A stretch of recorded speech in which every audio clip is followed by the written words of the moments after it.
Hi, it's Mrs. Johnson. Happy Thursday. Tonight I'm going to be reading A Bad Case of Stripes by David Shannon. This is definitely one of my students' top favorite books to hear.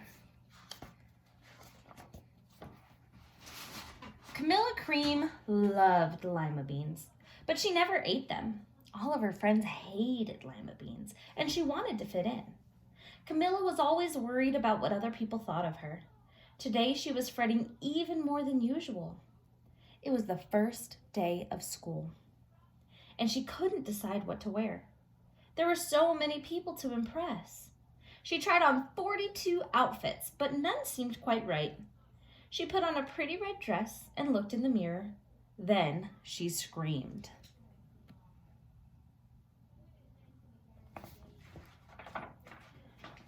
Her mother ran into the room and she screamed too. "Oh my heavens," she cried. "You're completely covered with stripes."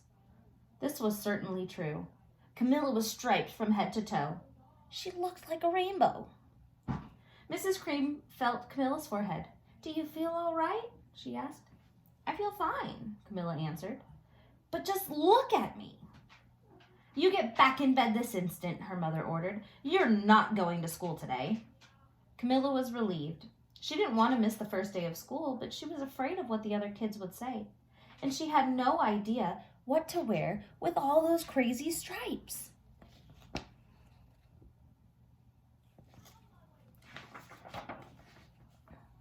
That afternoon, Dr. Bumble came to examine Camilla.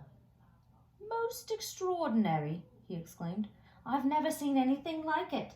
Are you having any coughing, sneezing, runny nose, aches, pains, chills, hot flashes, dizziness, drowsiness, shortness of breath, or uncontrollable twitching?" "No," Camilla told him. "I feel fine." "Well then," Dr. Bumble said, turning to Mrs. Cream, "I don't see any reason why she shouldn't go to school tomorrow. Here's some ointment that should help her clear up those stripes in a few days. If it doesn't, you know where to reach me." And off he went.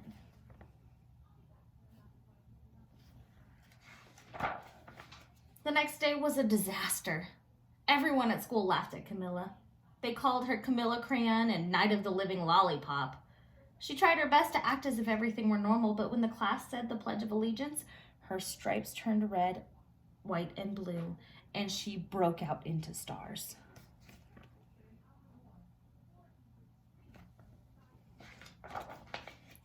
The other kids thought this was great. One yelled out, "Let's see some purple polka dots." Sure enough, Camilla turned all purple polka dotty. Someone else shouted, "Checkerboard!" and a pattern of squares covered her skin. Soon, everyone was calling out different shapes and colors, and poor Camilla was changing faster than you can change channels on the TV.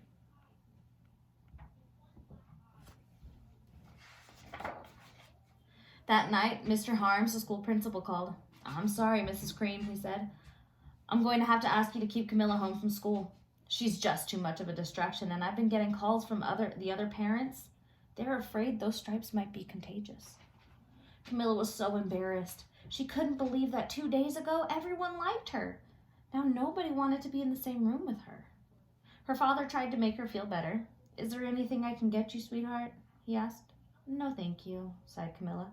What she really wanted was a nice plate of lima beans, but she had been laughed at enough for one day.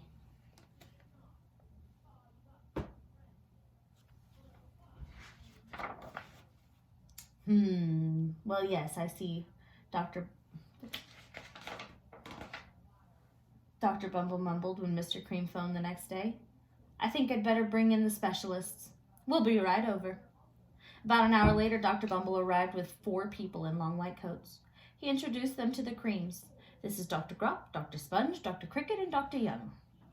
Then the specialists went to work on Camilla. They squeezed and jabbed, tapped and tested. It was very uncomfortable. "Well, it's not the mumps," concluded Dr. Grop. "Or the measles," said Dr. Sponge. "Definitely not the chicken pox," put in Dr. Cricket. "Or sunburn," said Dr. Young. "Try these," said the specialists. They each handed her a bottle filled with different colored pills. "Take one of each before bed," said Dr. Grop. Then they filed out the front door, followed by Dr. Bumble.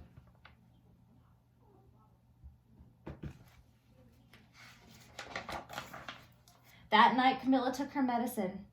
It was awful. When she woke up the next morning, she did feel different. But when she got dressed, her clothes didn't fit right. She looked in the mirror, and there, staring back at her, was a giant, multicolored pill with her face on it.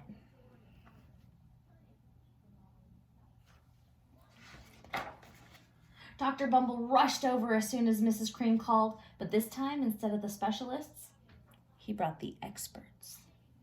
Dr. Gord and Mr. Mellon were the finest scientific minds in the land. Once again, Camilla was poked and prodded, looked at and listened to. The experts wrote down lots of numbers. Then they huddled together and whispered. Dr. Gord finally spoke. "It might be a virus," he announced with authority. Suddenly, fuzzy little virus balls appeared all over Camilla. "Or possibly some form of bacteria," said Mr. Mellon. "Out popped squiggly little bacteria tails." "Or it could be a fungus," added Dr. Gord. Instantly, Camilla was covered with different colored fungus blotches. The experts looked at Camilla, then at each other. "We need to go over these numbers again, back at the lab," Dr. Gord explained. We'll call you when we know something." But the experts didn't have a clue, much less a cure.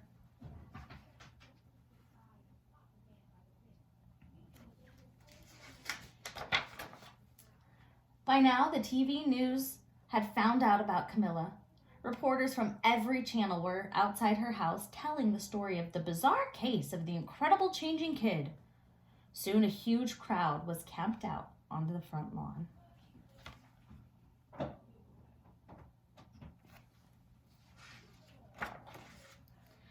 The Creams were swamped with all kinds of remedies from psychologists, allergists, herbalists, nutritionists, psychics, an old medicine man, a guru, and even a veterinarian. Each so-called cure only added to poor Camilla's strange appearance until it was hard to even recognize her.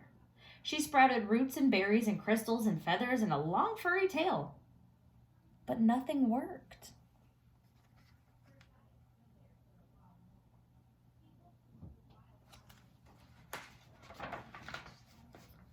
One day, a woman who called herself an environmental therapist claimed she could cure Camilla. "Close your eyes," she said. "Breathe deeply and become one with your room."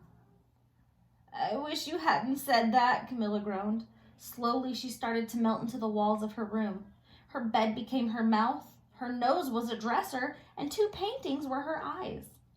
The therapist screamed and ran from the house. "What are we going to do?" cried Mrs. Cream. "It just keeps getting worse and worse." She began to sob.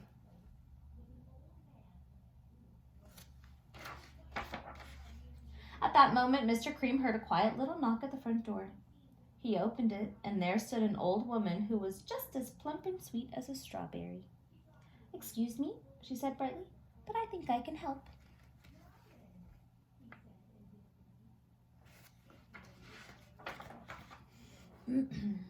She went into Camilla's room and looked around. "My goodness," she said with a shake of her head. "What we have here is a bad case of stripes, one of the worst I've ever seen." She pulled a container of small green beans from her bag. "Here," she said. "These might do the trick." "Are those magic beans?" asked Mrs. Cream. "Oh, my, no," replied the kind woman. "There's no such thing. These are just plain old lima beans." "I'll bet you'd like some, wouldn't you?" she asked Camilla. Camilla wanted a big heaping plate full of lima beans more than just about anything, but she was still afraid to admit it. "Yuck," she said. "No one likes lima beans, especially me." "Oh dear," the old woman said sadly. "I guess I was wrong about you." She put the beans back in her bag and started towards the door. Camilla watched the old woman walk away. Those beans would taste so good. And being laughed at for eating them was nothing compared to what she'd gone through. She finally couldn't stand it. "Wait!" she cried. "The truth is, I really love lima beans." "I thought so," the old woman said with a smile. She took a handful of beans and popped them into Camilla's mouth. "Mmm," said Camilla.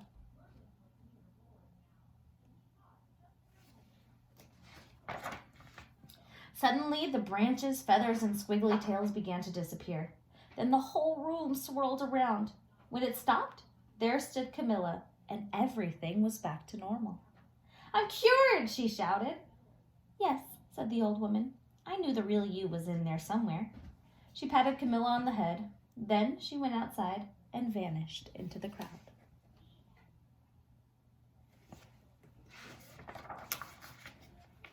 Afterward, Camilla wasn't quite the same.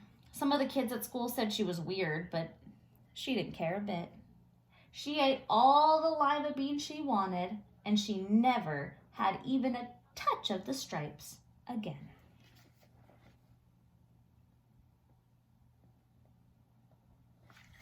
The end.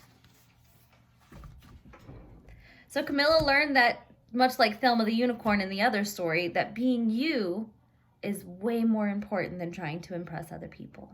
So I hope you have a wonderful night, and remember to be true to who you are. Bye!